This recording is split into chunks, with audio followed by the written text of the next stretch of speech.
Gold வாங்கும்போது income டாக்ஸ்ல நீங்க கவனிக்க வேண்டிய விஷயங்கள், இனஃப் சோர்ஸ் இருக்கா?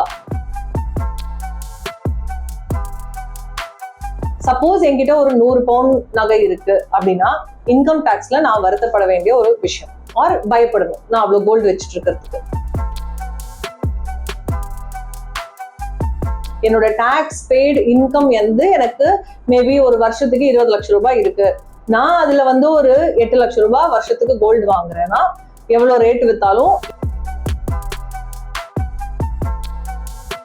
இப்போ கோல்ட்ல இன்கம் டாக்ஸ் கனெக்ஷன் அப்படிங்கிறது நமக்கு சில பேருக்கு ஏன் இதுல டவுட் வருதுன்னா, நம்ம போகும்போது பேன் கார்டு கேட்கறாங்க, இன்ஃபர்மேஷன் கேட்கறாங்க ஜுவல்லரி ஷாப்ல. ஸோ அதெல்லாம் ஏன் கேட்கறாங்க அப்படின்னும் போது பார்த்தோம்னா, நிறைய வருமானம் இருக்கிற ஒருத்தர் நிறைய இன்வெஸ்ட்மெண்ட்ஸ் பண்ணிட்டு கம்மியா டிஸ்க்ளோஸ் பண்றாங்களா? இதை நம்மளோட கவர்மெண்ட் ஃபினான்ஸ் மினிஸ்டர் பட்ஜெட்ல சொல்லும் பொழுது என்ன சொன்னாங்கன்னா, ஸோ இப்போ ஐஆர்எஸ் அப்படின்னு நம்ம சொல்லக்கூடிய உலக நாடுகள்ல இருக்கிற மற்ற இன்கம் டாக்ஸ் டிபார்ட்மெண்ட்ல அவங்களும் இதே மாதிரி இன்ஃபர்மேஷனை கலெக்ட் பண்றாங்க. பட் இந்திய நாட்டுக்கும் மற்ற உலக நாடுகளுக்கும் என்ன வித்தியாசம்னா,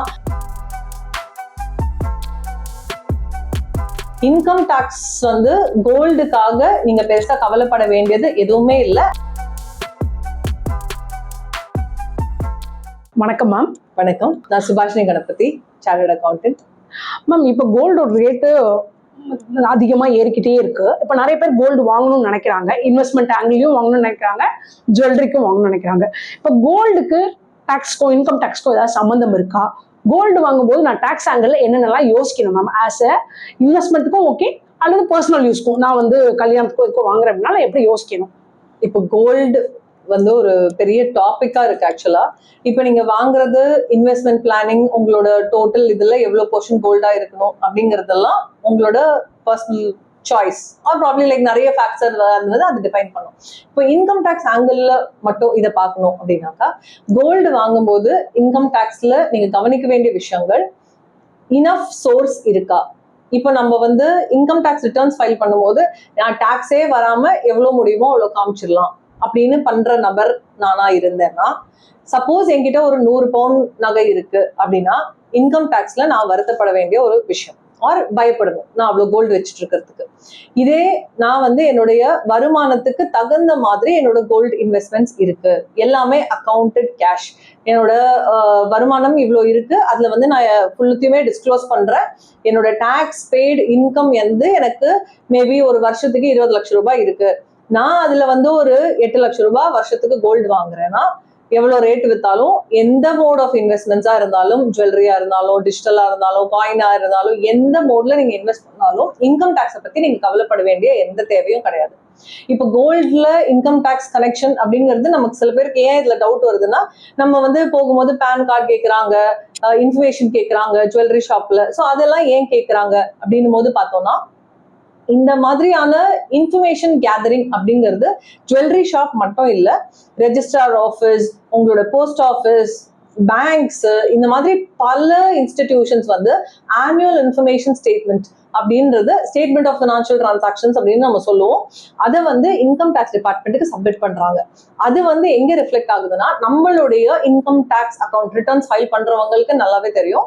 உங்களுடைய இன்கம் டாக்ஸ் அக்கௌண்ட்ல நீங்க ஓபன் பண்ணி பாத்தீங்கன்னா ஃபார்ம் 26AS அப்படிங்கிறது உங்களுக்கு வந்த வருமானத்துல எவ்வளோ டிடிஎஸ் டிடக்ட் பண்ணியிருக்காங்க அப்படிங்கறத நம்ம பார்க்கலாம். அதுலயே ஆனுவல் இன்ஃபர்மேஷன் ஸ்டேட்மெண்ட் அப்படின்ற ஒரு விஷயத்த நீங்க ஓபன் பண்ணீங்கன்னா எங்கெங்கெல்லாம் நீங்க இன்வெஸ்ட்மெண்ட்ஸ் பண்ணிருக்கீங்க, என்னெல்லாம் நீங்க அசெட் வாங்கியிருக்கீங்கன்னு உங்களை பத்தின இன்ஃபர்மேஷன் இன்கம் டாக்ஸ் டிபார்ட்மெண்ட்டுக்கு என்னெல்லாம் இருக்கு அப்படிங்கறத நம்ம பார்க்கலாம். இப்ப அந்த இன்ஃபர்மேஷன் ஏன் நமக்கு கொடுக்கப்படுது அப்படின்னு நம்ம பார்த்தோம்னா, இப்போ ரீசெண்டா கொண்டு வரப்பட்டதுதான் அந்த ஸ்டேட்மெண்ட் ஆஃப் ஃபினான்ஷியல் டிரான்சாக்ஷனும் அந்த ஆனுவல் இன்ஃபர்மேஷன் ஸ்டேட்மெண்ட்டும். இப்போ நம்மளோட வருமானத்துக்கு தகுந்த இன்வெஸ்ட்மெண்ட்ஸ், வருமானத்துக்கு தகுந்த செலவு இதுல இருக்கா? இல்ல நம்ம நிறைய வருமானம் இருக்கிற ஒருத்தர் நிறைய இன்வெஸ்ட்மெண்ட்ஸ் பண்ணிட்டு கம்மியா டிஸ்க்ளோஸ் பண்றாங்களா?